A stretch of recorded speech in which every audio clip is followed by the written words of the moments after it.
Newton enamorado.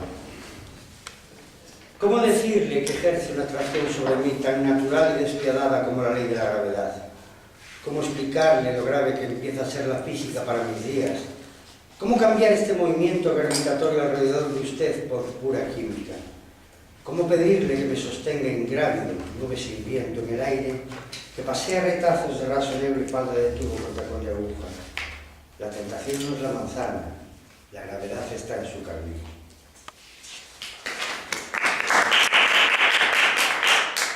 Esta está dedicada a Miguel Hernández, que es mi poeta favorito.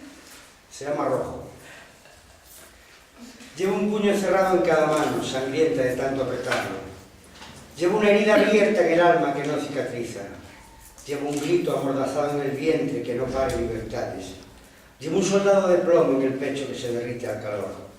Llevo un clavel marchitado y rojo contra mi dolor. Llevo la desesperanza hundida en el corazón. Como el poeta nací con tres heridas, la del amor, la de la muerte, la de la vida. Como el poeta muero de revolución.